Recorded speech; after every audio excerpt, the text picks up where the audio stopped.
Hey, everybody, welcome to another episode of Out of Our League. Today, we have a really special guest, someone that I'm really excited to talk to. But first, Caesar, how are you today? With that I'm eating extremely cookie. small, cute cookie. I'm eating a cookie. It's so cute. I Also, like your. it's holiday time. I was Holiday gonna say, I lights are like up. your festive background. Look at that Pikachu, that panda, that toad. Oh my gosh. I don't know how much of Eevee? it is in the frame. Is the whole thing engaged? Is the whole like Pretty much. baby Grogu's in a stocking and it's fun. Awesome. Al, the Predator Tribesman, how are you today? I'm doing okay. I'm coming in getting out of being sick, and sorry for the shitty video quality for my webcam, because I woke up to my actual webcam just being chewed away by a certain family member right there. Meow So- tribesman. Yep, the one and only. Well, But yeah, despite your otherwise everything's webcam good. quality, you still look amazing. That hair, that beard, oh my gosh. Thank you, Phil. The man with one job, Gage, how are you today? I'm very, very good. I'm glad to be doing more shows, closing out the year in a big way. It's gonna be a lot of fun. Yeah, we took a little bit of a break for the holiday, and now we're back. We're back. What's up with the low Exciting. energy, guys? Get pumped. Get pumped. It's a Saturday. Let's go. I also not- have a soda, so that's probably why I'm a little. You know, we're not used to recording this early, okay, Caesar? The voice in the void. Ben, please be excited. How are you today? What's up? It's been a while. There Are we we go. doing There's the it? energy you want. We're done. There's the energy. I'm excited. Let's go. Thank you, Ben. See, he's putting in more effort than you. It's like what, That's 2 in the true. morning? Yes. I'm so sorry. That's early. And of course, our special guest. You probably know her from GameSpot, maybe Giant Bomb, a million other places. Kind of funny. The background of Kind of Funny sometimes. Not anymore, though. Not anymore. No. Sadly. I think I liked not to just break into everything. We'll announce who you are in just a moment if people don't know already. Obviously, if they're watching, they can see you. But I one thing I liked about you being in the background of Kind of Funny stuff was it felt like they were back in the studio, because in the studio there was always people just coming in, but like, you know, for that it was like, hey, here comes Lucy James. There you go, guys. I said her Wait. name. I was gonna say, did Hey. you ever say her name? Nope. Thank you. Oh, thank you so much James, for thank you having so much for me. being on the show. Oh, How are thank you today? I'm doing well, thank you. I'm coming off the back of the we did our Extra Life stream yesterday, and so I kind of did like the first couple hours and then the last stretch, which I think is secretly the way of doing Extra Life, because you get like a nice break in the middle. But it was so nice, and like we raised a bunch of money, and so kind of coming off the excitement of that. It's end of the year. We've been doing our end of the year deliberations and just kind of getting ready for the holidays. And this is a nice little treat under the tree, so to speak. A nice thing to look forward to. So thank you all so much for having me. Yeah, thank you for being on the show. You mentioned GameSpot Game of the Year deliberations. Mm. Can you talk about that process a little bit, or not the games themselves, obviously, but just the process and the way that it happens? I mean, it's a kind of, it's a very, very like collaborative process. Everyone gets to submit their own votes, and then we have these big, we kind of always split them up over 2 days. Big deliberations. So this year we actually went back into the office, which was lovely. You know, some of my coworkers, despite talking to them every day on Slack, recording videos with them, being in meetings, it's not the same as like being in It's not the the same it's the same room as people at all. And so it was so lovely, and we got to hang out, and we just took over the biggest conference room in the building because we were like, no one else is here, just to talk about video games. And so it's like, in terms of the actual like ranking process and everything, it's just a lot of impassioned pleas, and genuinely, it's like, it's one of those ones that's really nice because people debate, people kind of pour their heart out about games that they've loved and played this year.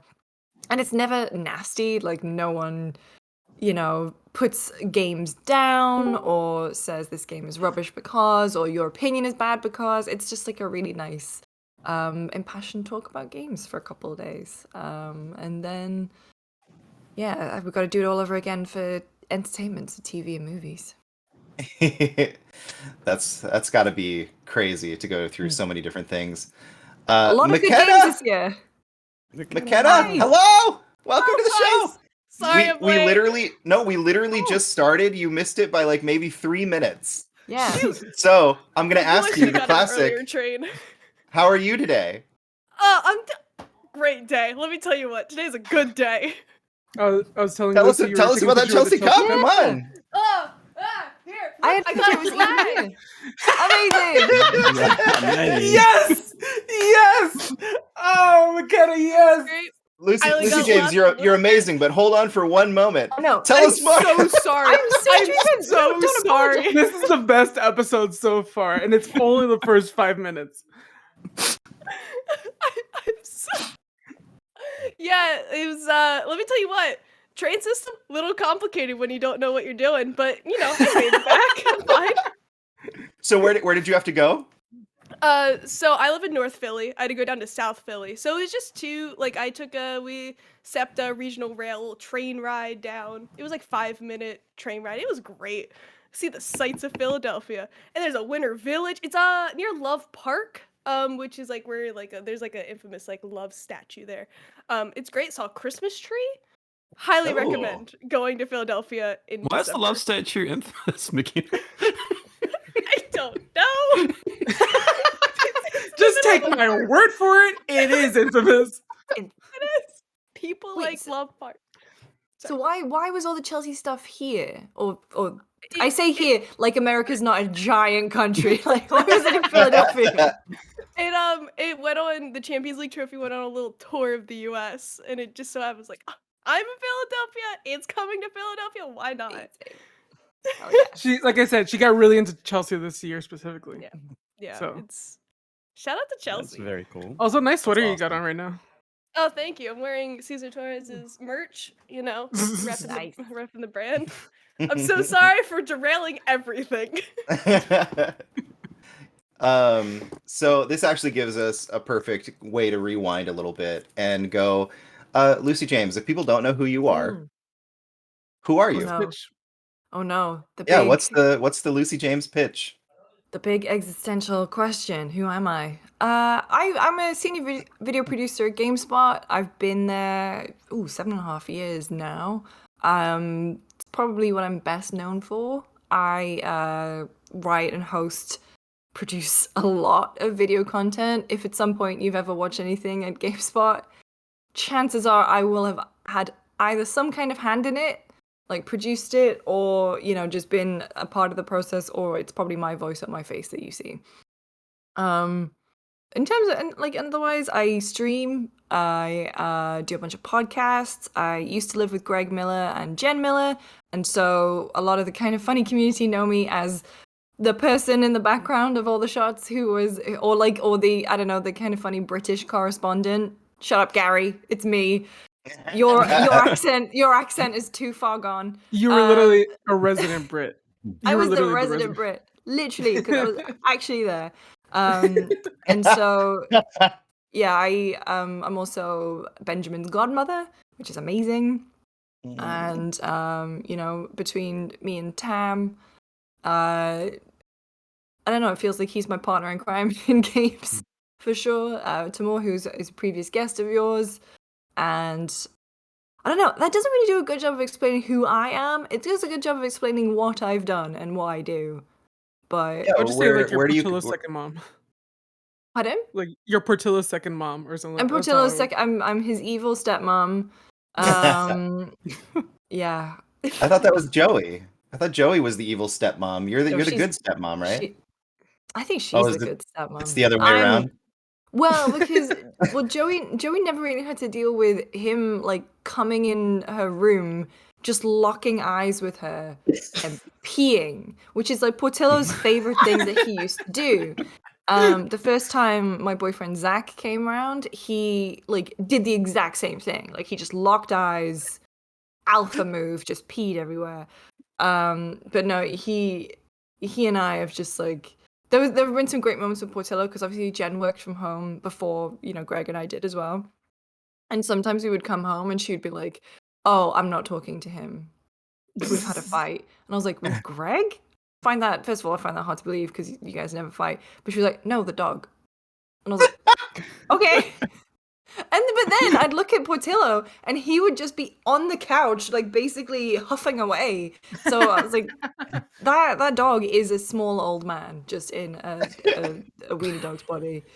But no, he's also like, I finally got to see him because I've been in the UK for about 6 months, and I came back about a month and a bit ago, and we went over to the Millers, and obviously like all of my attention was on Benjamin because I was there for like the start to mid of the pregnancy, but I obviously wasn't around when he was born, and so all my attention was on him, and Portillo was just like, oh wow, wow, I see how it is, and then he peed under the table.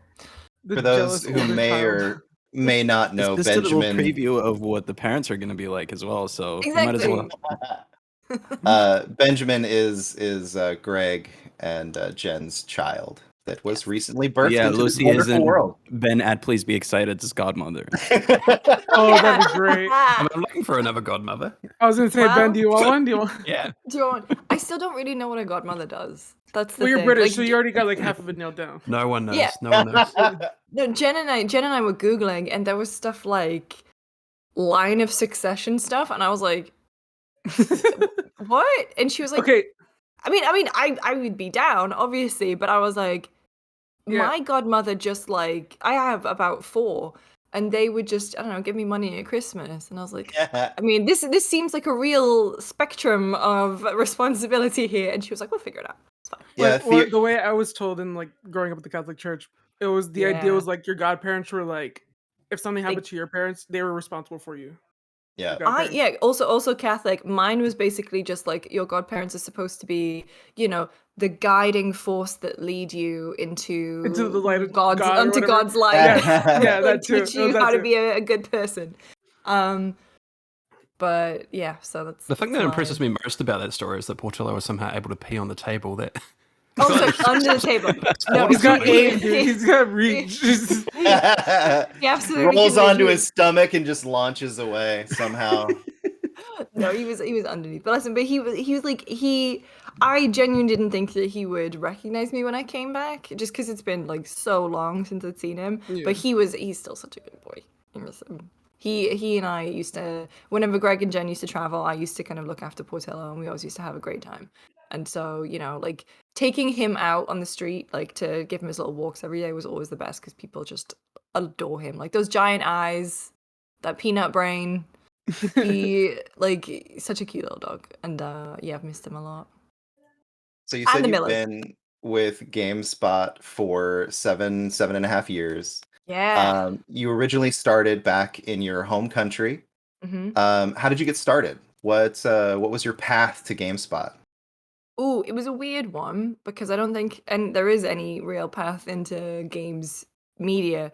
I was at university, hated my degree, which is annoying because I loved it at school. And then when I got to university, I was just kind of like, first of all, very depressed. I was very anxious about like the big change, but also it was so different. And I also think I had that kind of in England anyway, in the UK, the way you kind of study for exams is that basically you know what's going to be on the exam, and there's very little in the way of like critical thinking or self-research. It's basically like we know you can basically estimate what's going to be on your A level. That's like the highest exam you do at school, like the actual test. And so you just spend the year learning towards that. You don't learn wider applications or other things. You stick so closely to the curriculum. When I got to university, it was like, oh, you got to do stats now, and you've got to go to the library and read all this stuff. And it didn't particularly interest me, and I felt like kind of like I was drowning in the work, to be honest. And so I really was very unhappy. I met some incredible people though, and one of them was someone who was actually in my year at school, but I'd never really hung out with there. And he introduced me to a bunch of folks, and we all just started to play video games together. And so my first year of uni was like, get back, roll over to their dormitory, their halls, and we would just like play Guitar Hero and anything, and watch Battlestar Galactica. And so like I had an amazing time with those folks. But I started to realize that I didn't want to do psychology broadly. I have like other issues with psychology as well, and but I mean, learning about like social stuff and stats and research methods is very, very good, and it's actually weirdly stuff that I've been able to apply to games. But I didn't want to work in research because in the UK it's very, very competitive and pays badly. So I was like, okay, well, I don't know what I'm going to do here. And I started to think about the stuff that I did enjoy doing, and that was gaming. And I started to write for a couple websites, just like blogs for free. And then I, started podcasting with one of them.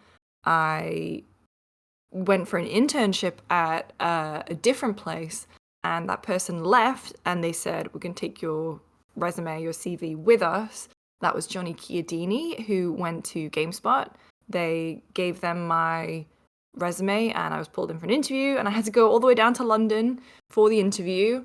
And it went really well, and I got it, and I moved to London for a month in the middle of my degree. They never noticed I'd gone, which is my favorite thing about the whole ordeal. They never noticed that I'd gone, and I still kept up with all my uni work, and I was an intern, and it was the best month. Like, I was working with Cam Robinson, Seb Ford, Danny O'Dwyer, Jane Douglas, Mark Walton, Guy Cocker, Chris Beaumont, and like they just taught me everything.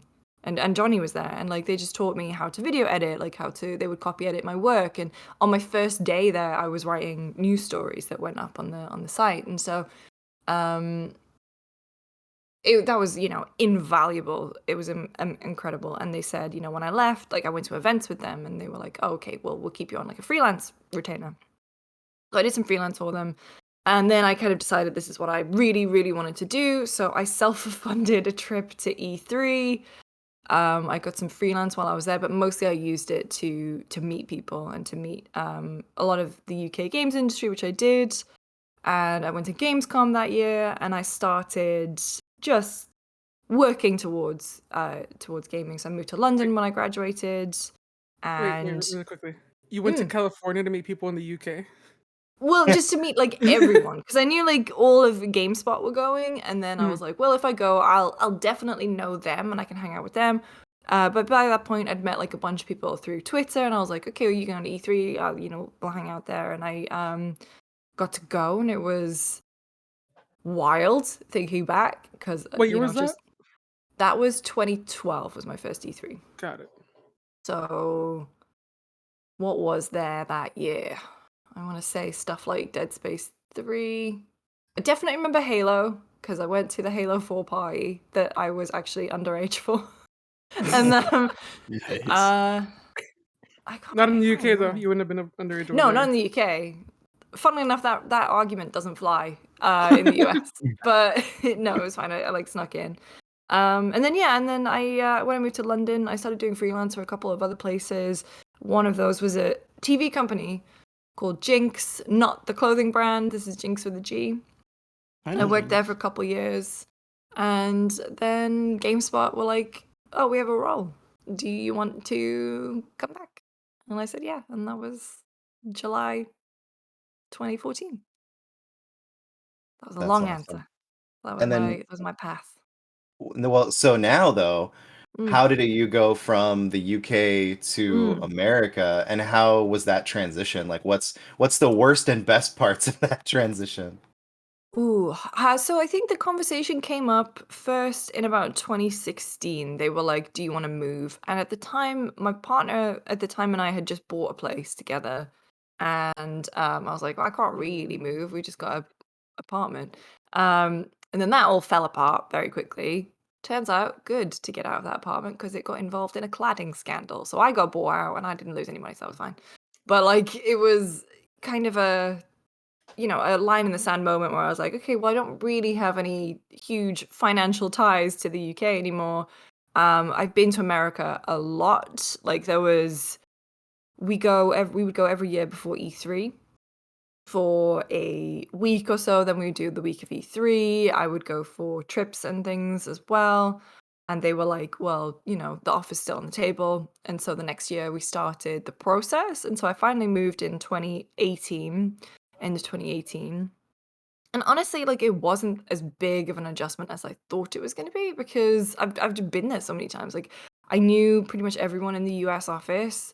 So when I arrived, it was like, Callie's here and Jake's here and John Luke and everyone and Michael and Peter and Rob and it was amazing because I immediately had that kind of group of friends. But also Luce O'Brien from IGN was moving the month after I did. So it was even nicer because I had someone who was going through all the same stuff as me, who also had the same name as me, which confused a lot of people. For a while, I did get like a bunch of emails for her and vice versa. But like we both came at the same time, and we had this friend group, and like I obviously knew some of the folks from IGN, like Andrew Goldfarb and obviously Zach at the time too. And so this friend group expanded outside of just GameSpot, and then everyone was like so welcoming and just so nice. I genuinely didn't feel like it was a big transition at all, which is very, very weird. And I think a huge part of that was because I got to live with Greg and Jen, which wasn't originally supposed to happen. I was actually supposed to move in with Barrett and Andy. But yes, this is the sliding doors moment. But it still would have been kind of funny, which is really amazing to be honest. But So like, I have a question because I've noticed a lot of people in the games industry live with somebody else in the games industry, yeah. and this most sometimes, if not most of the time, they live with somebody they don't work with. Mm, And so, is that because of like that you just happen to know them beforehand, and they just like, hey, we have a space, or how does that yeah. work out? Or I yeah, assume it is. So like mine was just kind of like circumstance, but I think hmm most of it is the games industry is so small. Everyone knows everyone, and so like I almost live with Armando Torres from IGN, but then that hmm lease was only going to be like 3 weeks and 3 months, sorry, and so that never happened. And so like but no one at GameSpot at the time had a spare room or anything. Um, and so yeah, I was gonna move in with Andy and Barrett, and then unfortunately, because like their roommate who was meant to move out like didn't, and bless Andy, he sent me like he was like the most apologetic person I've ever seen, and I was like, don't worry about it, it's fine. I can Airbnb it, I can do whatever, it's fine. Um, but I was gonna live with Greg and Jen for 2 weeks because anyway, like I would arrive and they had a whole spare bedroom, and I was gonna live with them and then move into Andy and Barrett's place. And I was with Greg and Jen for those 2 weeks. I was getting acclimatized. Like I had to go get a social security card. I had to go get a bank account, which is weirdly difficult. Weirdly difficult. Um, and so I was just like getting into the groove of things, and they were so welcoming. They were actually not there when I arrived. Greg and Jen were in, I think, London. But Jen, weirdly, and Jen sent me this email, which was your stay at the Miller Airbnb, and she basically wrote like an entire massive email about everything in the area. This is how the door works. This is what Portillo eats. Don't let him jump off things because he has tiny legs. Like, here's the best places for food in the area. If you want to go to a park, here's this place. If you need to go to the pharmacy, like an amazing thing. Like, just so much effort. This is why Pop Agenda is so successful. Exactly. Like, she just went above and beyond, and like then they came back, and I knew Jen more than I knew Greg. So Jen and I had crossed paths like way more times before. I think the only time I'd really properly met Greg had been, passing at E3. I'd interviewed him on stage at E3 a couple times, but I didn't really know Greg. And then, they came back and we just got on like a house on fire. And, I was looking at Craigslist. I didn't particularly want to live with people that I didn't know. And as my 2 weeks were sort of coming to a close, Jen was like, we're gonna make a dinner for you. And I was like, oh, Yeah. you don't have to do all that. And they they genuinely proposed to me that I move in, and we'll do it for a year. And because obviously they were saving for a house and they had that second bedroom, it would be easier for me because I, like moving to this country without credit, difficult because Very.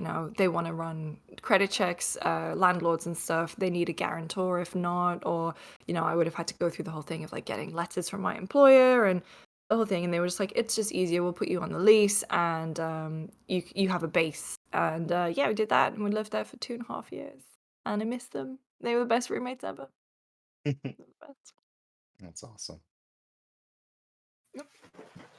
But yeah, it's just the Um, whole process is interesting to me. McKenna? Okay, so I feel like everyone's probably sick of hearing me say this, but Lucy's new. She doesn't know this. Um, so I'm planning to study abroad in London next summer. Oh, Do you amazing. have any advice for someone going from the US to the UK? Ooh, okay. Do you know where in London you're going to go? A place. I'm sorry. That's a great question. I don't know. I know it, but I don't know it. I'm sorry. Let me look it No, up. no, that's all right. I'm trying to think of like advice. It's in the UK. It's in That's all the she has. UK. It's in London. Arcadia one of those Urban streets. Center. Where? Holborn. Holborn. Oh, Holborn. Yeah. That's a Oh nice yes. area. Sorry. That's nice. Okay. Oh, okay. That's a Cool. good area. Like, Holborn, that's a really nice area. Oh. I was just thinking about it. I was like, you've got like a lot of really nice shops and bars and stuff in Holborn. It's really, really good. And it's like it's central, so it's kind of in the middle of everything, but it's still a bit quieter. I don't know, the big changes. Well, first of all, when you go to a shop, tax isn't added on at the end. When you buy stuff, that is all of the price included, which is one of the things that still I can't get used to when I'm over here. I'm like, oh, I think my groceries will be this amount, and that's like, oh no, we'll add tax on at the end.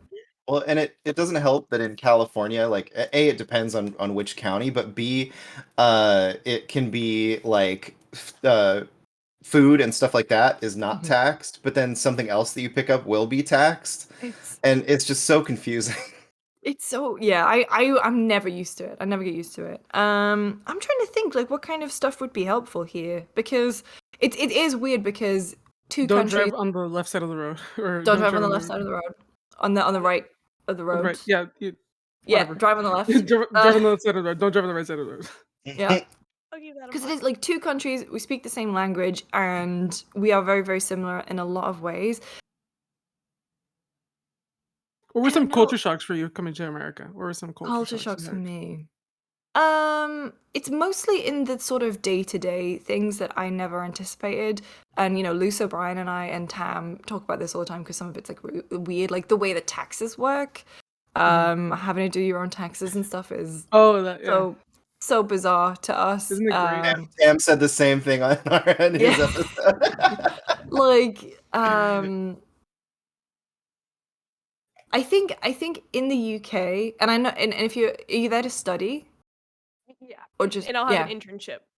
Oh, amazing. Yeah, I think Yeah. the thing in the UK is that like we obviously have way more national holidays and stuff, and so it's kind of weird because America, I came for work, so I came like ready to work, and I feel like I've got that American work mindset. And it's not to say that people in the UK are lazy, but I feel like there is a much better balance there because they are like, it's bank holiday, don't talk to me. Like I will not be answering my phone. So I think my big thing for you is like lean into that. Like obviously get your work done, school and internship, but like Enjoy yourself. take advantage of the fact that it's a little bit more easygoing. There is a bigger sort of drinking culture, particularly around Oh, she's gonna love that. because like pubs, like God, I miss a pub. And I actually discovered the other day that I just coincidentally moved around the corner from a British pub, and I was like, okay. But like, Oh. don't feel like you need to drink and stuff but everyone typically goes out after work a lot, and just hangs out. Definitely take advantage of the fact that the UK is so small and you can get pretty much anywhere within a couple hours. Like if you're at Holborn, you can very quickly get to Victoria and to London Bridge. You could get a train outside of London. I definitely recommend the Northeast. That's where I'm from. There are some gorgeous places like Cornwall and Bath. it's just like the whole country is like so full of history. That's the biggest culture shock. America is not as old as the UK, and so in the UK, like I used to live near like Roman ruins, which are a couple thousand years old or whatever. Like Hadrian's Wall is not that far from where my family live. And you can go around these old Roman forts, and there's things like the British Museum and the National History Museum and stuff. And it's like, oh, okay, yeah, England is old, and here's all the stuff we've stolen from other people. But yeah, so take advantage of it, and like rail fare, get a rail card, and then it should make things much cheaper. That's my biggest piece of advice is definitely like don't just stay in London, but you could just stay in London because even every like district of London is so different. But like there's so much more to the UK. Scotland, Edinburgh's amazing. That's it. Thank you so much. That's very helpful. Also, McKenna, I don't know if I've told you this, but when you're in the UK, could you please meet Mr. Blobby for me? Got it. I can do that. Just Think for Blobby. you. You might be able to go to Blobby World. Is that really a thing? Yeah. I mean, it's No not... way. Yeah, No yeah. shot. Yeah. There was. It closed down like 20 years ago, but they made a theme park of Mr. Blobby called like Blobby World or Blobby Land, and it's Crinkly bottom. yeah, Crinkly Bottom. And you can, I think you can sort of break in and go see it. Like I've seen YouTube videos of people going there and like abandoned theme park kind of things, but there's one for Mr. Blobby. Ooh, I love this. Oh have to do my that. god. Yeah. just No to see it. shot. You can go to Mr. Blobby's abandoned house. Oh Oh, yeah. it's so fun. No, I So really can't wait. since you have such a connection to the Miller household, there's a Mm. question that we haven't asked in a while. We kind of stopped asking it. Mhm. But Ben, do you want to ask this question for us? I sure can, Phil. I sure can. So the question that we sometimes ask is just around one Greg Miller and how he's able to be everywhere at once. Right. We have no idea how it's humanly possible that he can be, doing his speech at the Game Awards and somehow like tweeting at the same time or somehow on multiple shows at once. It's crazy. So our question is, what do you think Greg Miller is? How's he able to be everywhere at once? That's what we want to know. We ask the big questions here. How's he everywhere at once? I mean, genuinely, like he's just a very organized and like driven person. Like he just gets his work done, and he, obviously living there during quarantine was, Jen had a bit of the apartment, Greg had the living area, and I had my bedroom. But like, just he starts early and he works until everything's done.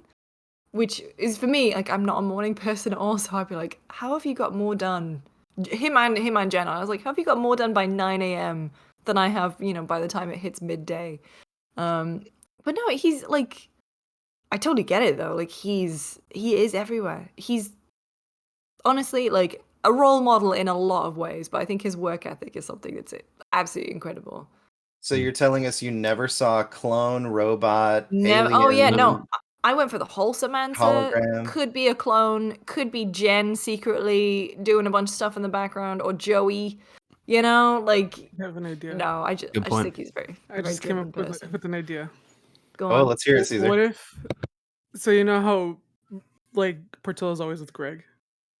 What if Portillo's eyes are like little projectors and they're projecting a holographic Greg, and there's just a lot of Portillos around the world, just like projecting a Greg. There's Miller. many small Portillos, and that's how Greg is Yes. everywhere. I just finished watching the Cowboy Bebop live action show, and there's a scene where the little dog in that Ein does basically that same exact thing, where it's just like a projector comes out of its eyeballs, and that's what it made me think of. It's really funny.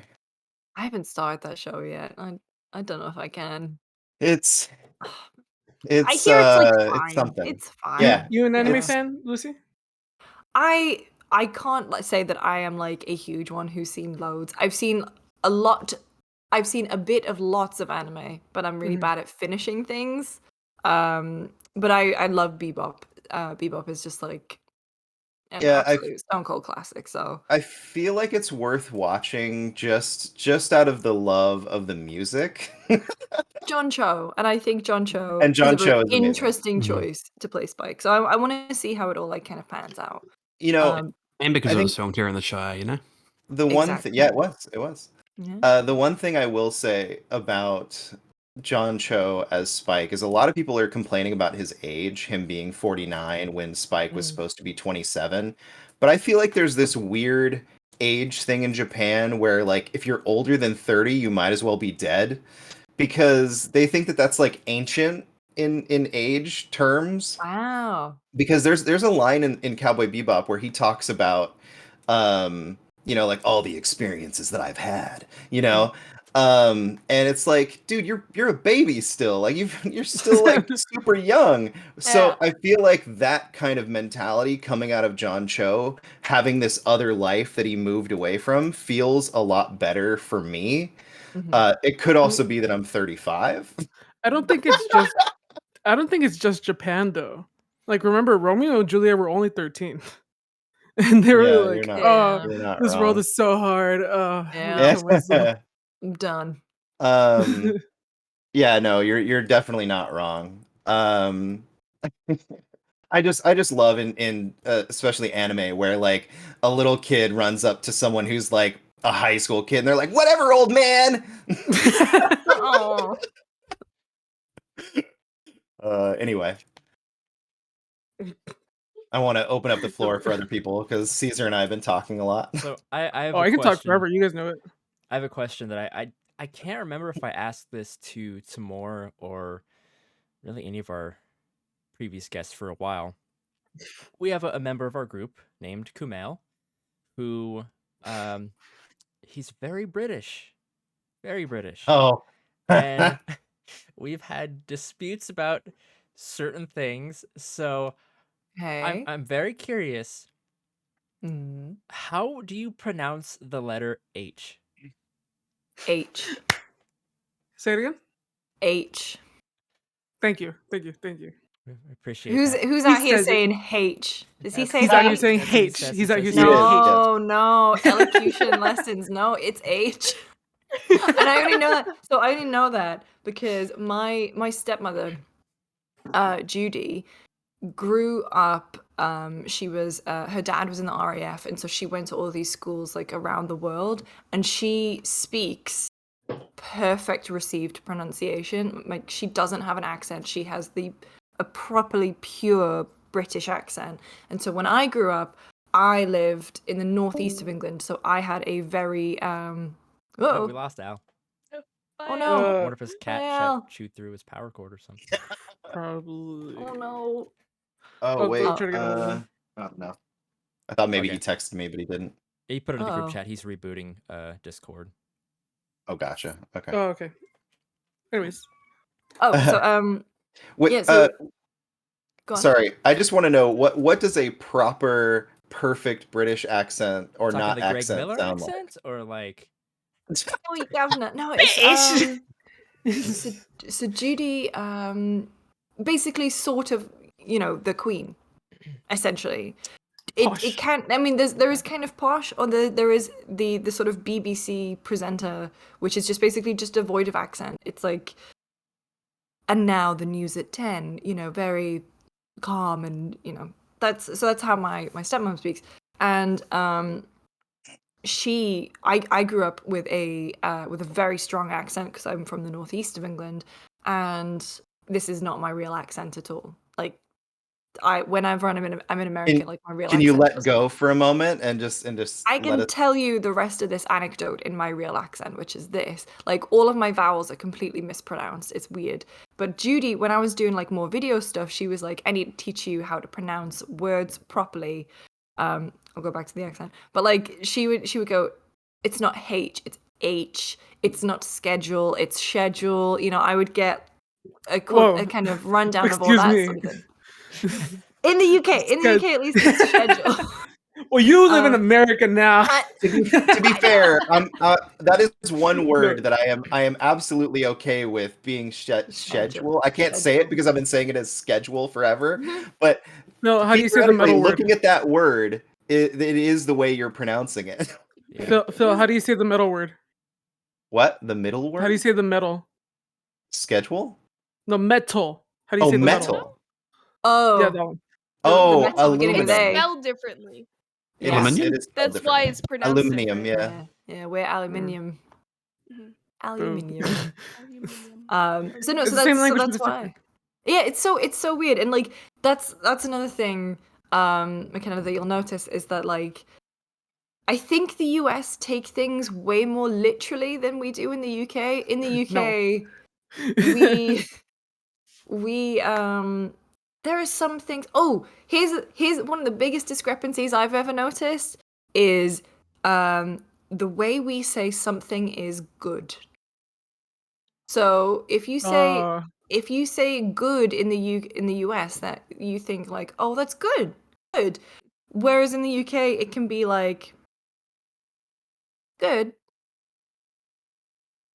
It's not great. You know, like we there is a kind of weird sort of I don't know if it's a sort of necessary sort of It's like an attitude thing, like a. yeah, kind So, of. What is is it? it No, is it not good? is it It's kind of like fine? Like we're like, fine oh, is that's another one. fine. Yeah, That's no. I fine. think I got the word wrong. I think it's fine. There is a word. Oh, I had this like big dispute with Zach once because he told me something was. I think he said Okay. fine, and I was like, oh wow, I cannot believe you just said that to me. That is awful. Was he And like, it was yeah, that's fine. yeah, that's fine. And I was like, oh, why do you hate me? You know, like. So in the UK, oh, it's like good, fine, Great. quite good. No, that's the Quite phrase. good. He said something was quite good, and I was like, "Wow, that means it's terrible." Okay, so yeah, in the UK, if you put quite good means like middle of the road completely. Whereas in the US, I feel like it has way more of a slightly positive connotation. Yeah, that's interesting. Yeah, quite good is definitely That's pretty wow, good. wow, that was, oh my God, that was quite good. Like I'm it's like you're surprised that it That's was pretty good good, yeah. almost. Is it? But yeah, whereas Um, in the UK, like quite good, you're like, oh, all right, well, back to the drawing board. wow, okay, that's I'll have to keep interesting. that in mind. Ooh. McKenna, whenever you see Camille in person, you have to tell him everything is quite good. Yeah. Okay, I can do that. H. Quite good. H. That was Sorry, quite bud. good. All right, Al, you've been pretty quiet. You have any questions for Lucy? I had like connection problems, and I apologize for that. I do have Our a connection couple is questions always actually. great, Al. You don't need to worry about it. I have a community question from DJ Mizzy at DJ Mizzy Gaming. They say, I have a question. Before you joined GameSpot, what did your portfolio or background with gaming editorial content creation look like? As in, were you writing reviews before that moment? Thanks, longtime fan of Lucy. Oh, Aw. that was very nice. Thank you. So I'd done the internship, so I had written and video stuff at that point. Like I did a couple of my own video features while I was there, and Danny Sevencam taught me how to video edit. So I basically learnt those skills as well. I had a lot of writing from when I was doing the blogging stuff. I had stuff published on GameSpot. And then when I left, they gave me a couple of reviews to do. One of which being the official Olympics game from 2012. Nice. And so I had that, Solid game. and yeah, and so I remember even buying a Kinect so I could try the archery stuff.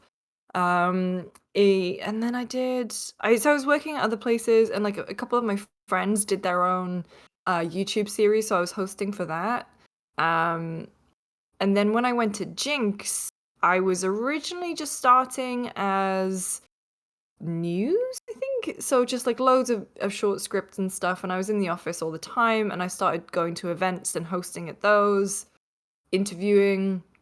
I did more reviews at Jinx TV, for sure. And I was doing those Were for, you like, writing the reviews, or were you on camera on Jinx? I was on camera and I was writing the reviews. I wrote a lot over there. Like so Jinx back then at least was built on the bones of a music channel, which means that every piece of content needed to be 4 minutes and 30 seconds.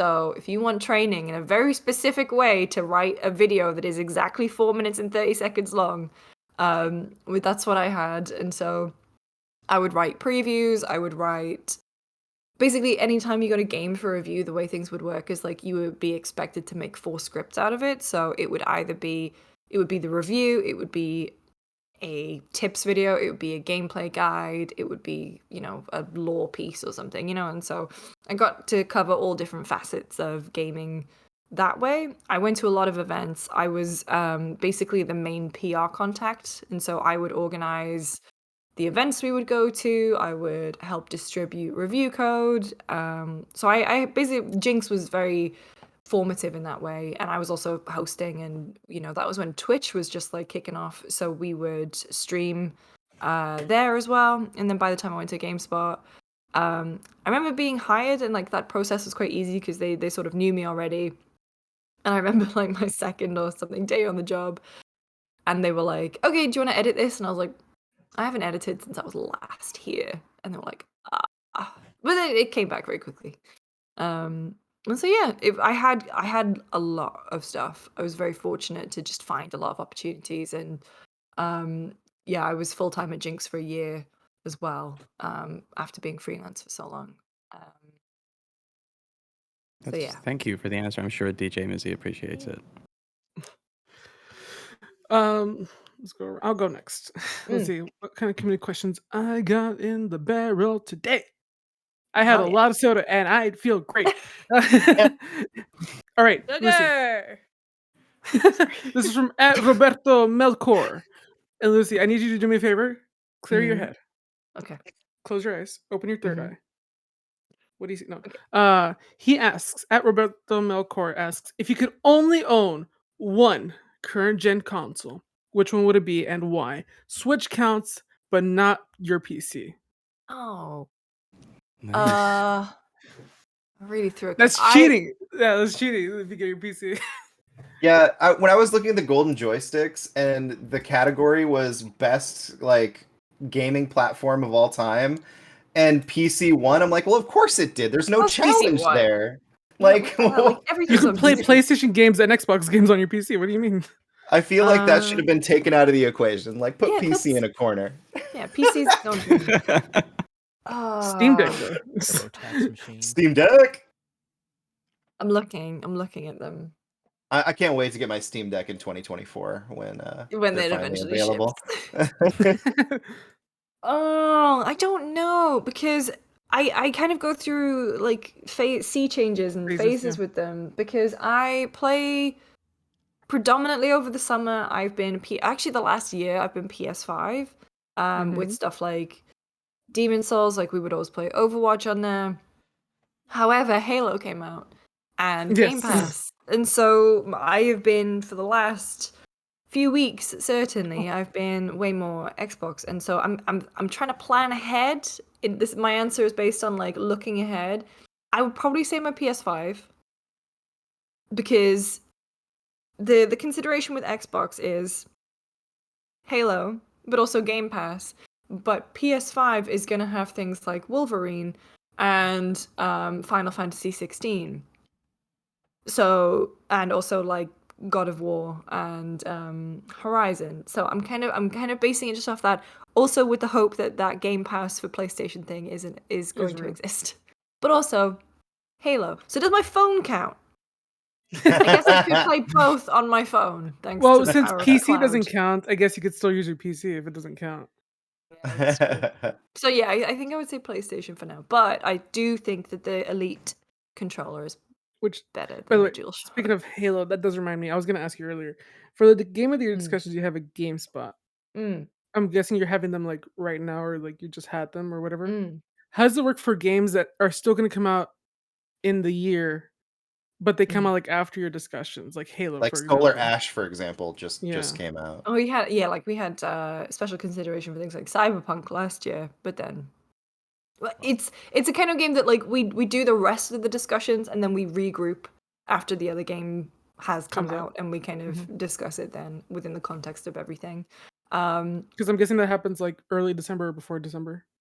Yeah, well, because it just helps because we need to get planning sorted, because obviously the office is closed between Christmas, and so there's like a bunch of content that we have to plan for over the winter break, but then we also want to do like the big lead up to Christmas and do the Game of the Year stuff.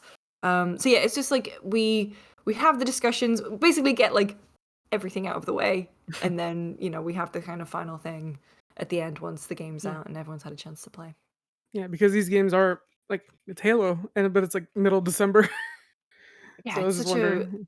I mean, luckily for Halo, like a lot of the discussion people can already participate in because Multiplayer. the multiplayer's been out, and yeah, our office has been consumed. They were just waiting for Oh. the campaign. Yeah. Yeah. Okay. Which I is was just when? curious When's that about out? The 8th? Something like Five that. zero. This. Yes, that is correct. 4 Yeah. days. That's this week or last Yep. week. Whenever this comes out, I have no idea when this comes out. Gage. This comes out in I think 3 weeks. Yeah. This Christmas! Like is a few few weeks out. episodes that need to come out. Hey, Merry Speaking of Christmas. this episode coming out, it comes out after Game Awards. Ooh. Timely just question, since huh? Yeah, it's shout out to timely but not Battlefield timely. 2042 winning Game of the Year. It's great. Oh. Get up to Anyway, Eternal, right, Ben? It's too soon. I Soon. don't want to talk about your game of the year just because a lot of people are going to look forward to that on whether you're going to do. Are you going to have a giant bomb article of your top games of the year? I Those are like probably my. should. I probably I should. will- I need to please. message Jeff. Please talk to Jeff. Those are like Phil's my got favorites. priorities. Phil's I got do. priorities. Those are literally my favorite articles of the year, like the game of the year stuff, because the lists are so personal and so eclectic. And I'm like, wait, you've been so involved with Giant Bomb Yeah. content lately. Does that mean Lucy James is gonna have We one? should. I mean, I'm seeing Jeff and Tam on Monday, so I will float the question then. That totally derailed my other thought. If you had like an announcement at Game Awards, like a dream announcement, what would it be? Oh, a dream announcement? And Oh, we'll know if man. it was wrong or right by the time this actually comes out. Oh yeah. No, not Dragon's Dogma. No, Dragon's Dogma. Gage. Sit down. Down, boy. Down, boy. I mean, Down, boy. that's a really hard one because I feel like some of the franchises that I'm super. Oh, go on. I'm stalling for time. We denounced the acts of Activision Blizzard. we denounced. That's our dream announcement. That's my dream. That's my pie in the sky thing. That's never gonna happen. I mean, if you'd asked me a year ago, my dream announcement at this point would be like, oh god, like Overwatch 2 finally has a release date. But honestly, I haven't touched it since. I haven't touched it since everything came out. So yeah, no. I was really hoping that we. Oh, sorry. Oh, go on. No. I was about to say I was really hoping that we might finally see something real from Dragon Age 4, but then the announcement of Matt, I think it's Matt leaving the studio, kind of made me go, oh, leaving. That's probably I feel not like going to happen then. you don't find out you're leaving and leave on the same day without sending a personalized email to the Who studio. was it? Yeah. Who was it that said Joseph Ferris better pop off at the Game Me? Awards? Oh, that was you. Yeah, he better pop off by that whole Take-Two stuff. Genuinely, at this point, I would prefer to see something from Mass Effect. Like Dragon Age, I know it's been like 7 years since Inquisition, but 8, I think. 8? Oh god. I would love to see something more from Mass Effect because I feel like Mass Effect has a bit more momentum behind it at the moment with the launch of Legendary Edition. If they were to put multiplayer in Legendary, I think that'd be cool, but that is not like a pie in the sky announcement that I would want. That would be a nice to have. I would love to see something from the new Mass Effect. However, I would also love to see rumblings of what the next game the Persona team are working on. Whether that's 6 or that like fantasy game that they are working on. Yeah, I'm literally just like looking around and seeing like what gaming stuff is around me. And I'm like, where can I pull from? What gaming stuff can I pull from? Persona 5, it's coming to the Switch. It's had its chance and it's never come before, but it's coming to the Switch now. It's coming. I mean, God, I would love it on the Switch. I'd love to play it again. Again. But actually, no. Or dream announcement, Red Dead Redemption remade in the Red Dead 2 engine. Like, the full. But it's just like the GTA remasters. No, don't you dare! Just stop. Okay? Yeah, that's more likely what we're gonna get. It's the curl of the monkey's paw with that one. you get Red Dead on modern platforms, but it was remade in the same way. What about anything from Remedy? Are you looking forward to any Remedy games? Anything they might be doing with Alan Wake Control? Anything like that? I know you're a Remedy fan or a Control fan. I'm a big control fan. I'm playing through Alan Wake on stream at the moment because I dropped off it very quickly, and I can definitely, like, looking back, I can see why, because they like, that game has some wild difficulty spikes at some point. Like, it just kind of but it's also incredibly interesting. It's amazing to see how they've woven that into Control. I would love to see something from Remedy. I know they're doing the single player for Crossfire, which was supposed to come out this year, and then I guess just like got delayed. I love Remedy. I did get to meet Casper Darling a couple of years ago, Nice. and the pictures of me and Tam and him, and we both look too excited to be there. Like, he was the nicest guy, but also we met him at like 11 p.m. at night, and I had been drinking for like a good couple hours, and I was just like, please. And he was so nice. I would love to see something from Remedy. I love Remedy. Like, that single-handedly, like, whenever we're making audio logs and getting to hang out with developers, and we would always ask them to bring like, work in progress assets and stuff that we can use and they can draw on. Remedy went above and beyond. Like, Remedy brought just white box footage, they brought concept art, they brought audio stems from the song that plays in the Wow. Crystal Maze. That's a Tam joint. In the Ashtray Maze. Ashtray Maze. They brought just like everything, like, from different stages of development as well. And so, like, just going through that with them was the best. And they're so nice as well. So I really hope for something from Remedy. That's a good call. That's so And cool. who is this? Who is this cat? Oh, it's Shadow. He was just meowing Oh, at my door, so I let him in for a second. he's gorgeous. Oh. Well, Alice Aw. had cats walking around the whole time. Or they've also Oh, I've been yeah, I had saw cats eating messing with kind my of like shit. I saw a tail kind of go underneath. Shadow, no! Shadow. I'm gonna get him. Oh, That was Rex, Lucy. That was the culprit of this little mishap. Rex. Ben, Oh, Look at that. Like, what do I do with this? that's Honestly, unbelievable, though. I can't believe that's. Oh no. what are you gonna do? Ben, I know you have Cats are some fun. community Oh, questions. McKenna you've didn't been know very about quiet. this. That's why I'm on this potato I do. camera. I noticed your camera was different, but I didn't know. I was like, oh, he's switching it up today. I don't Oh, know. Rex had something to say first. Wow. I But do yeah, have I'm some also community very questions, excited. Phil. He bit me! This is going so far off the rails What right is now. going on? Ew. Oh no. Now he's outside. He's a bad boy. Oh. Oh, perpetual good boy. All right, hit us with those community questions, Ben. I'm gonna get it back on Keep the an eye rails. Here out. we go. Here we go. This question comes from I'd Aaron. keep an eye out on your webcam cables, Caesar, if I were you. No, he's Sorry, outside the Ben. room. He's I had to. in a different room. Sorry, Ben. Go ahead. It's all right. This question comes from Aaron, who asks, "What is your favorite Futurama moment?" Ooh, Ooh, Futurama question. moment. Okay. I credit Futurama with a lot. In particular, sort of I don't know, Futurama made it feel cool to be a nerd. And, in the early 2000s when I was, sort of growing up, that was very important. I used to sort of devour the DVDs. Like, I watched those episodes so many times that I had to watch them with the DVD commentaries just so I would get, like, something new each time. And so, like, there were a lot of moments. I think, like, the Beck episode, because Beck is a very important artist to me.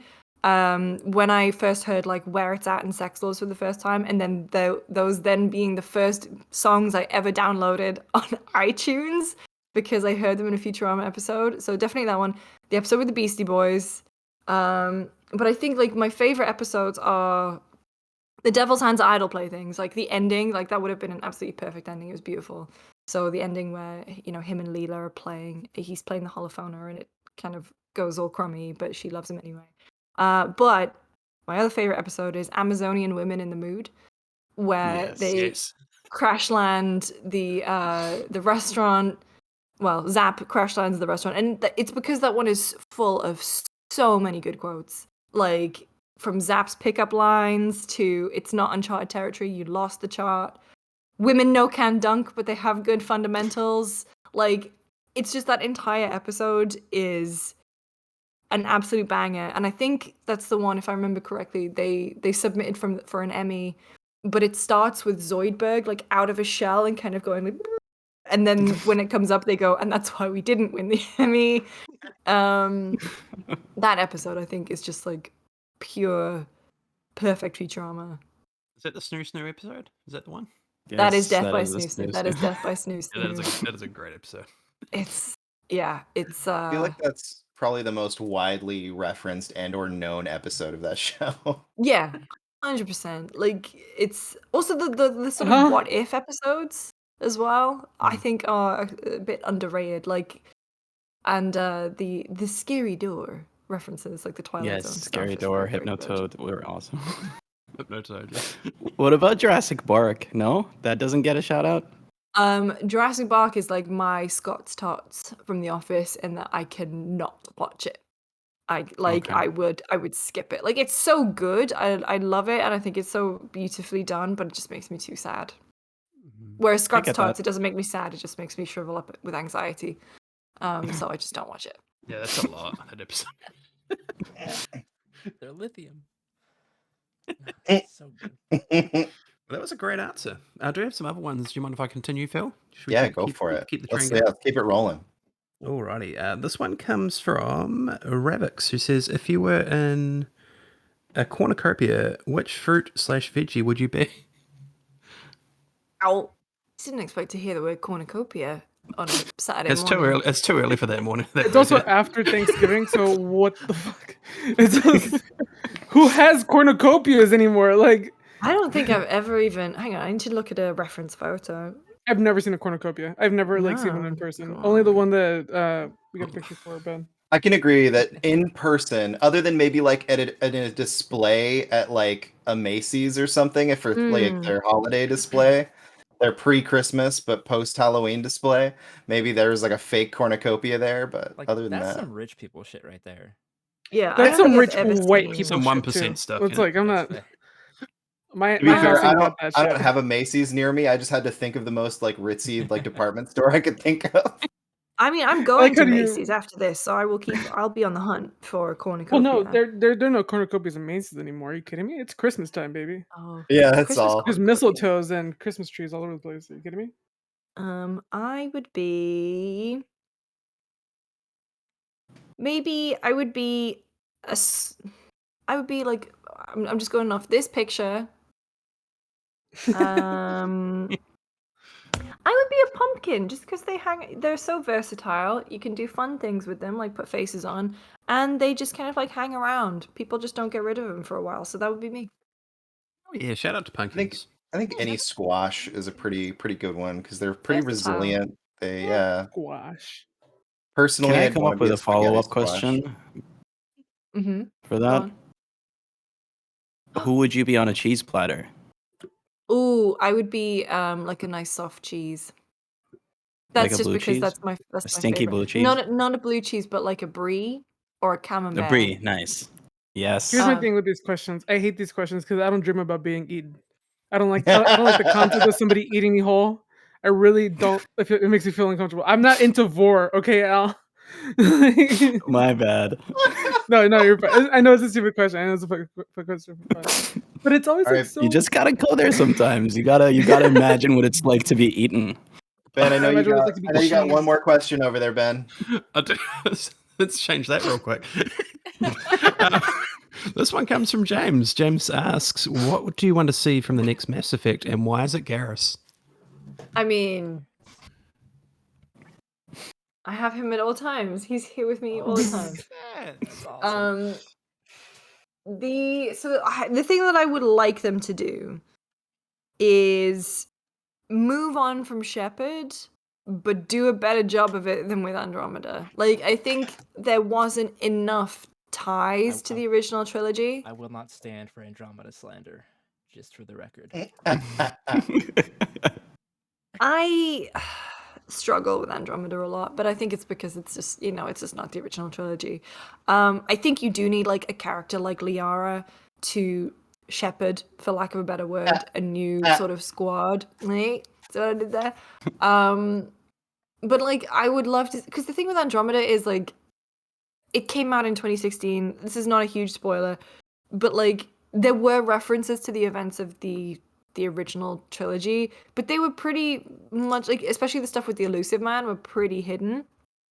Whereas with this one, like there is a dead Reaper in that trailer, so you have to assume that Destroy is canon, and I would love to see them just like deal with the impact of this universe like affecting thing, right? And so I would love to see them kind of deal with that, and with a character like Liara, who was there the whole time. She's your sort of like emotional thing, but I don't necessarily want to play as Liara.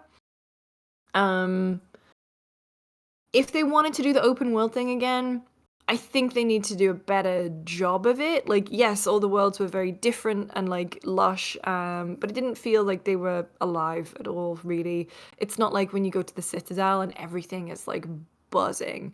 And that was a big part of why Mass Effect for me worked. Like, especially the first time you go to the Citadel and you have a basic understanding of the fact that most of the races in the council, you know, sort of don't like each other. Getting to see them interact, like the Hannah preacher and you know, the CSEC officer, the Turian CSEC officer, like seeing them butt heads and seeing them like talk about each other and the slighting each other, like that's what made that world so much more believable. And I think when they went to open world, semi-open world in Andromeda, they lost that. Like it was just, here is content, drive here, do the thing, leave. It wasn't as interesting for me. So that's what I would love. But I also think they are going to have to, if they did decide that Destroy was canon, that's going to make people unhappy because it's like, oh, well, my choice in the main trilogy had no impact or something. It's like, I think that's a lose-lose for them either way, but I hope they just own it and make it their own thing. So. And I've never played then Mass Effect before, and I'm Yeah. gonna be playing it for the first time. Caesar You're finally going to have a got it. great time. I'm so excited. So happy for you. I didn't get it. Matt Batson got it for me. Good friend. He got Aw. it for me. He Matt. hooked me up. It was a Hell Christmas yeah. gift from Love Matt. Matson. It was like, That's I think it's like his favorite game of the year, and like the just this, and then like Liana told me to play it, so I'm like, well, fuck, I guess I gotta play it. Yeah. You got to stream it. You made that I promise. gotta You stream gotta it. stream Yeah, I don't know whether or not to stream it on Twitch or on YouTube, but I'll figure that out. But it's happening. It's happening one of I'm these days. excited. And So while good. you're on a roll, Caesar, you have another community question. I have another question, and it's Ooh. a very, very big question. Uh-oh. Very, very big question. From Tom G. He asks, we know the deal is done. The only question is, when are you and Andrew Renee going to announce your full-time or part-time involvement with What's Good Games? Oh, I would love to do some stuff with What's Good Games. I've never actually, I don't think I've ever done anything with them outside of stuff, you know, whenever we cross paths, when they've done stuff for GameSpot. I'd love to do that. Hopefully I'm getting to see Andrea and hopefully Britt. I'm not sure this week. I'll pitch it. I'll slyly pitch it, but no. They're amazing. Like I've been an admirer of them for a long time. And like Andrea's the busiest lady in the biz. So I would love to. I love then- the idea that Steimer went to Europe, Mm. and so he just got a European. Oh yeah, just swap. And then Al, I believe you Uh, have another community question. Oh, sorry. I do have one. Mine comes in from JJ at JJ Kearns 13. Who does she miss living with more? Jen, Greg, or Portillo? I mean, given the amount of pee and poops I've picked up from Portillo, probably not going to say him, but I do miss his little presence a lot. But between Greg and Jen, it's very, very difficult because they are both amazing. They are both like such good company, so chill, and they both are amazing cooks. And I always joked that like they were preparing having a kid by having me as their roommate because they would just like take care of me. I was like their wayward teenage daughter. Who do I miss living with more? Oh, I can't. Little did answer you know that. they were auditioning godmothers. Like you didn't. I was gonna say that's the thing. If anything, I should have been cooking for them. I can't pick between them. It's Greg and Jen. Gren and Jag. All right, as I Kevin, it is. call them. Gren and Kevin. Jack. McKenna, I know I didn't send you any community Oh, questions, wait, but wait. I do The know. the Oh, correct what? answer. Wait, the correct answer. She misses living with Watto. Hey. She misses. Oh my god. Oh, the giant bonhomme as well. Have you ever seen the giant bonhomme thing that Greg has? I don't like its That dead eyes. no, It's terrifying. no. I mean, he was only around Christmas. I also miss the big cardboard cutout of the Queen that we used to have. I miss that. But McKenna, It's you all the usually queens. have a napkin full of questions because you are going through a certain subject in school that Ooh. pertains to exactly what Lucy James does. So Yes, Oh. I'm studying media production. Media studies and production is my degree right now. Hmm. So I was curious what your favorite part of working in the industry is. Ooh. I think storytelling for sure. Like a lot of the times I work on such a wide variety of stuff, but the things that I really enjoy doing most, like things like audio logs and interview pieces, particularly when you get to work with the subject ahead of time to tell a story and then you get to collaborate on the story that you tell, and then seeing the finished product come together, it's always the best because I work on a team where everyone is so good at what they do. Like we have Richard, who is an exceptional videographer, and he can set up a shot and make it look fantastic. He's also an amazing editor and does motion graphics. Chris Morris editing and motion graphics, and like the writers and hosts on our team. And so working collaboratively to tell a story and everyone plays their part is probably my favorite bit. And yeah, talking to developers is honestly probably another big favorite thing that I get to do. Just like the opportunity and being able to do it is one thing, and then just realizing that they are people and learning about why they do certain things, and when they talk about sort of the iterative nature of game development is one of my favorite things to learn about, because it's been, for the longest time at least, it's been so shielded. And so even though I mean, even though there are like this stuff like no clip, this stuff like audio logs and devs are a bit more open, there's still a lot of the process that's not really talked so about. I doing this show, I send out a lot of DMs, emails, trying to get people on the show, interesting guests, and I've messaged a lot of game developers, and one of the interesting things that I've learned is that a lot of these people, no matter what their facet within the games industry is, have kind of, I don't want to say like a corporate overlord, but there's a lot of protection Yeah. as to them being able to do an interview. And so if it's possible, it oftentimes goes through their higher ups, their HR department, like, can I do this interview? Is this okay? We're not really going to talk about anything we're working on. We're just talking about like what I do and how I got here. And we'll get, yeah, that's okay. But more often than not, I can't do that because of X reason. Yeah. And it's just been a very interesting wall that we've hit. Yeah. So the best thing we've gotten is stuff like Mike Bithell, who, it's like he Yeah. owns his own company. He's an indie dev. Yeah. He's like whatever. And then we have some other exciting guests, hopefully in the future, that we'll be having, but I can't say who they are yet. Yeah, that's been an interesting wall that I've hit, and it's one of my favorite things to do as well. Like, just I'm so in love with that process. I love what Danny is doing with No Clip. I mean, that's been one of my favorite things, is watching each month him having like a new drop on an inside of the industry, because we don't get enough of that. It is so Yeah. shielded even now.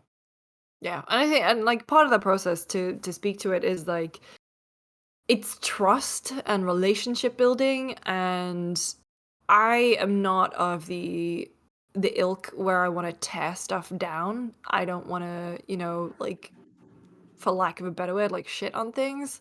But when we were first doing audio logs, I remember it was GDC 2015, no, 2018, 2019, whatever. What year is it?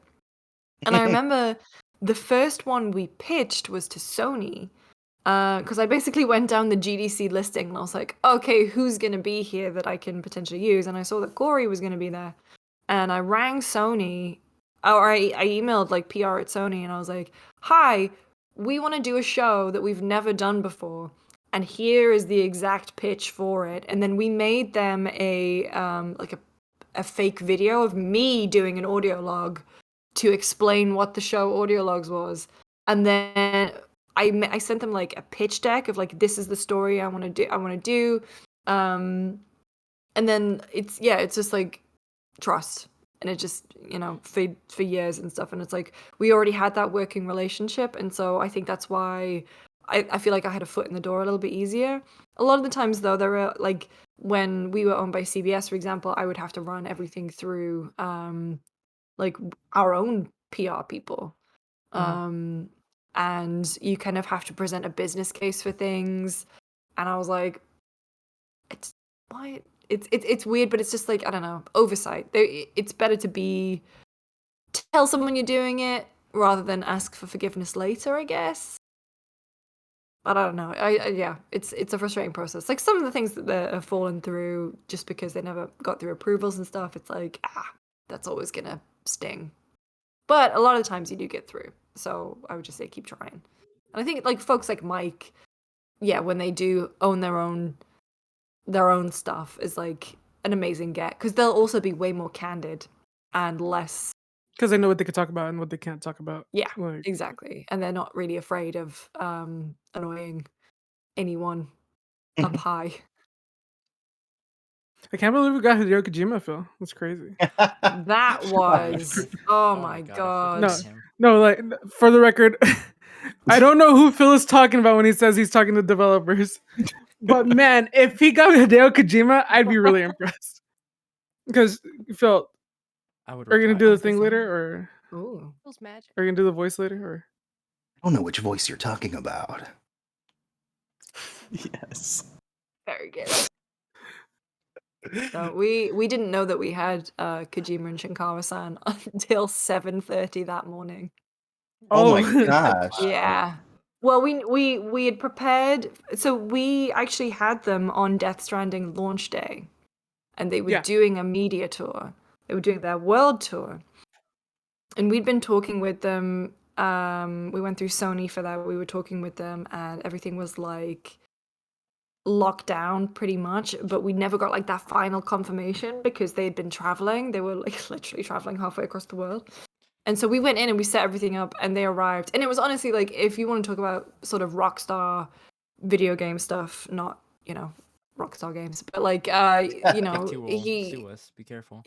they like Kojima-san and Shinkawa-san had like a small entourage when they came in. Of course he did. Of course he did. And That's awesome. they, you know, Aki from Kojima Productions was there, who's like their head of comms, and he and I, you know, we're kind of talking about stuff. And as well as, but the thing about Kojima and Shinkawa is that we had never explained it to them. Like we pitched it to Sony, who then pitched it to them. And when we got there, he saw the tablet and immediately knew exactly what to do. Like we had an hour with them. They went through the footage twice, and I could have used like legit everything. Like it was amazing. And you know, that's why he's one of the best in the biz. Like he just gets it. And yeah, it was amazing. Like they super professional, so nice. And it was like amazing for me because he had his own sort of like videographer who was filming everything, and they came in, shot the thing, left.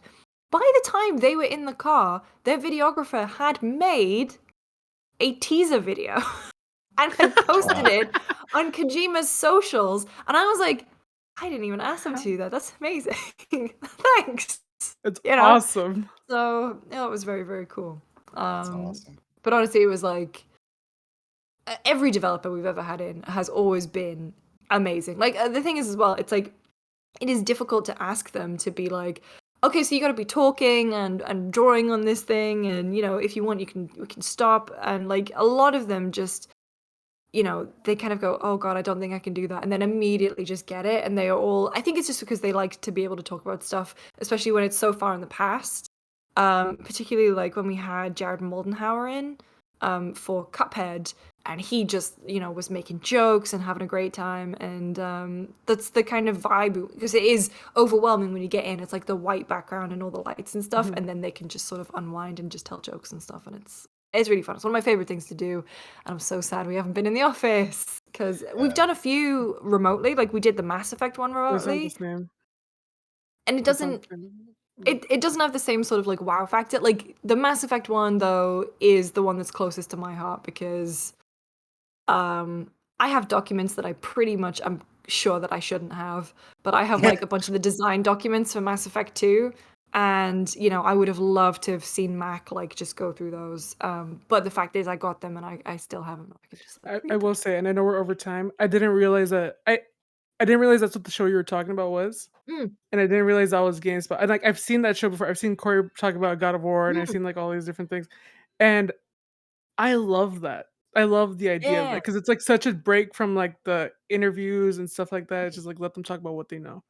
And Yeah. it's My such a great my idea for a favorite show. thing is when they just say something that like was never planned. Like Corey never told us that, that weapon wasn't supposed to be in God of War. He just sort of said it as he was going, and I was like, "What?" And he went, "Oh, yeah, yeah, yeah.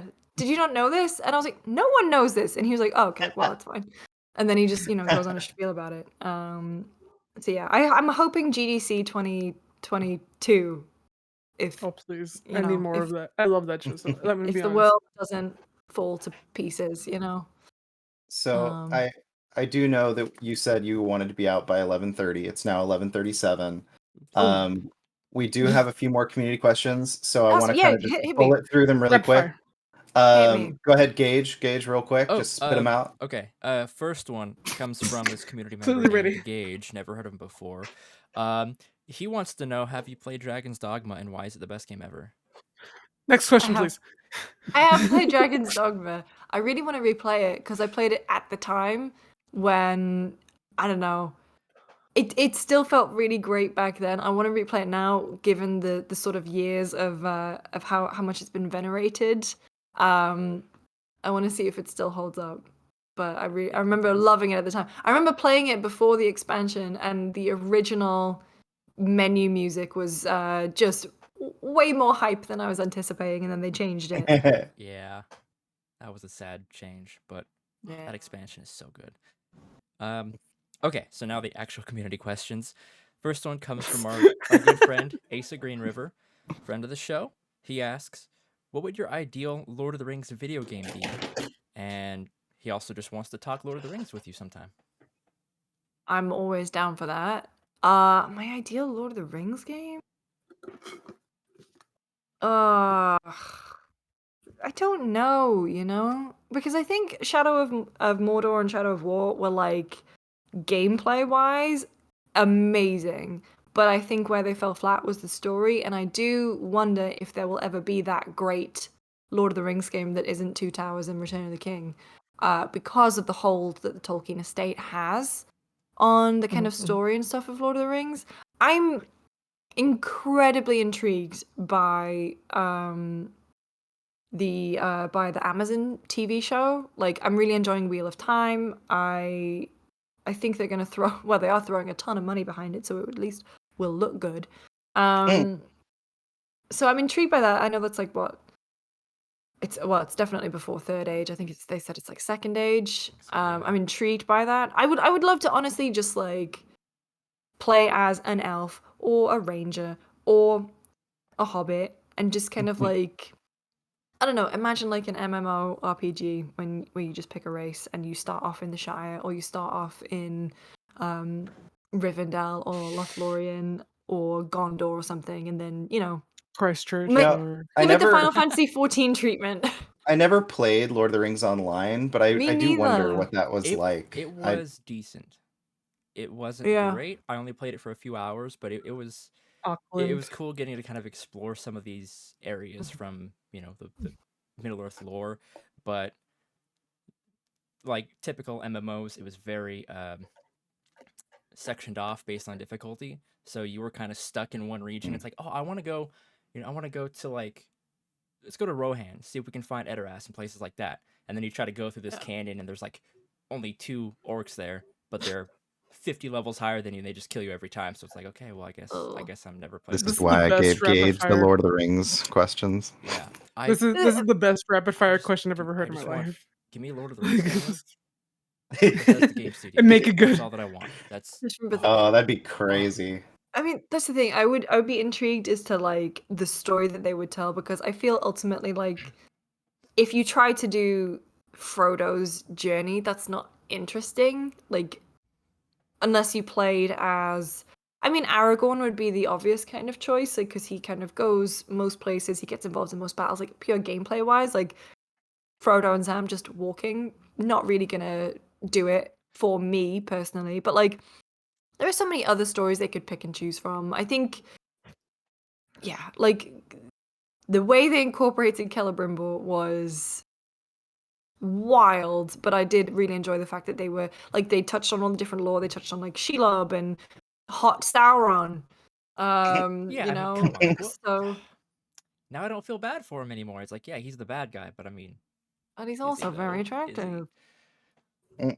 Yeah. So I don't know. I genuinely don't know. I just want a Legolas Shooting Academy for the Wii. Just like the Legend of Zelda, like bow training. Legolas banner. That would Shooting be cool. Academy.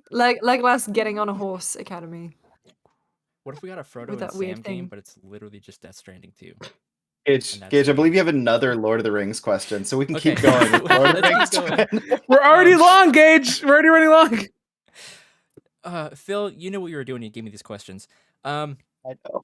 This comes from Lee Next thing you'll be- Travis on Twitter. He asks, Hey. "What's your favorite Lord of the Rings moment in the films?" Oh, The God. Ents destroying Isengard. So good. Absolutely. Like so good. I cry every time. Like it's just such an amazing moment, and especially like the CGI and the practical effects really hold up. Like I got the UHD's ultra high definition Blu-rays. Is that it? Yeah, and it just looks incredible. Some of the stuff, I will say, one of my favorite moments, but it's because it's my favorite because I hate it, is when Frodo wakes up in Rivendell and you've got Elrond just over him, you know, trying to heal him, and Gandalf sort of like floating, and it's maybe one of the worst cutscenes in cinema history. Like I Yeah, firmly that believe was- that it's so bad. There's some choices in However, those movies for sure. there are some choices. But yeah, the Ents and Isengard, but also I think My Friends You Bow to No One. Oh my god, every time. Every time. Every time. I'm just like, I have to hydrate more when I watch those movies than anything else, just because the amount of tears that come out of my face. It's ridiculous. Oh, It's so good. it's Christmas. It's Lord of the Rings Christmas. season now. Oh my god, it's Christmas. Christmas. It's also 20 years. Wait, when is the 20th anniversary? It's not very far away. Yeah, it's very, very soon. So while you're looking that up, we have another Lord of the Rings related question, but this one is God. not as Lord of the Rings related as I would like. Lucy, when you said 11:30, did you mean 11:30 p.m.? It's Mark Oh no, Freeman. that's fine. Fine. It's Mark Freeman at the Indie Boy 1. He says, Alright. "Why is Kind of Funny Kevin right that Clerks is better than Lord of the Rings?" Okay, you know, And we need to I don't know delete how I this feel about episode. this That's question freaking never at all. happened. I mean, I'm a huge fan of the Askew-averse, but that seems like outright slander. Yeah. I Even- mean, also enjoy, I would say Clarks, because British, but like also enjoy those movies. But no, it's Rings every day. Every day. Sorry, Mark. And then MC Fixer from Hey. Games Master at MC Fixer says, "Ask her when me and her will be drinking Rabina? Is that how you pronounce it? Ribena. Rabina, okay. Together." Next time I'm back in the UK, it's you a go. sort of it's a cordial drink that you dilute, and it is blackcurrant flavor, and it's amazing. And you can't really get it over here. But when I was a kid and it was cold or I was sick, my mum used to heat up Ribena, like and pour hot water in it, and it was like hot Ribena. It was a very good drink. Amazing. It's, I can vouch for it. All right. Wait, Got a I have a Ben question for vouch there. Ben. You there? No, he vouched for the Vouch. Rabina. Vouching for Hell Rabina. yeah. Yeah, that's amazing. He's You're just very really quiet, quiet. I don't know Ben. why he's so quiet. Why are you so far away from your Is that better? I think he Yeah, fell you're better. asleep. He's waking back up. I have a question for Ben. He's not gonna ask this, but Vegemite or Marmite? That was for that was for Lucy Lucy, from but it's Oh, from sorry. Ben. Caesar Oh, sorry. for Ben. It was for No, Ben. no. I've only ever- Yeah, no. It's just he has opinions, so it's for him, but it's for you. I'm asking you this Right. question. I prefer Marmite because I think I've only ever had Vegemite once, whereas Marmite is a staple of my wardrobe, my staple of my my kitchen cupboard. Your cupboard, yeah. Yeah, it's the Marmite fit. I always wear bright yellow and black, and that's For those who Ben, could not which hear do you him, Ben prefer? said that was the right answer. Okay, good. Because he's still 10,000 miles away from his mic. Just Yeah, like pretty the much. distance between him and Australia. All right. So the last community question is from Xavier_Spirit at Z_J_R_. Ask the question. Why did you boot Zacharias D out of the games industry? ? Thank you! ! I don't understand this question at all. So Zach used to work for IGN, and I was like, wait, I don't know how you think he's out of the games industry. He literally works for Twitch. Yeah. And This he's is what I was thinking when I read it. twitch.tv/Zacharias D or Zacharias D. Zacharias, I'm a bad Zacharias. girlfriend. I Zacharias never know. D. This is why I don't. This is why I disagree with the idea that we should ask every question. Like this is why I disagree with it. He streams on Tuesdays, Thursdays, and Saturday mornings Pacific time. So he's still very much here. I think he's actually he does a bunch of podcasts and stuff too. Follow his Twitter. He's around. I want to get him on the show. Dude. You should. Reach out to him. I will vouch. Didn't he recently beat Metroid Dread on hard not too long ago? He definitely beat Metroid Dread. I'm not sure if it's on hard. Probably is though. remember. He's very, very good at those kind of games, whereas I just have zero patience. So I'm just Alan Wake. I almost quit in the middle of not quit, but we can't change difficulty in mid game. We discovered. But sometimes if something gets too frustrating for me, I'm like, no, done. And which is why I never play Metroid or Metroidvanias really. These games are so hard. But I do opposite want to try Dread. Opposites attract because he can do it for me.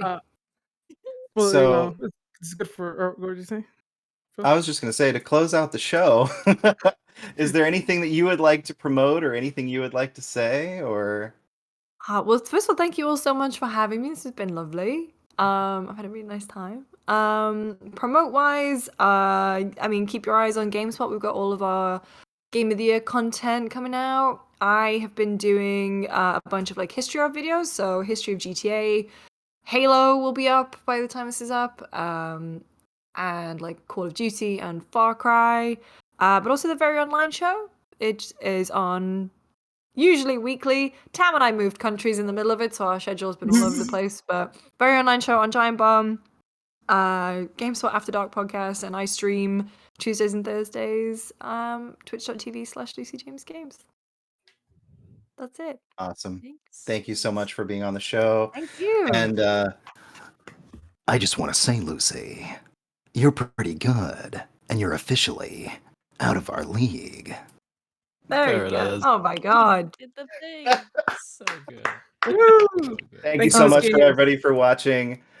Please, if you like this show or you like this episode, hit that like button, hit the subscribe button, hit the notification bell. It'll be out on podcast services someday. I don't know when, but it'll be there. Thank you so much and have a wonderful day. If they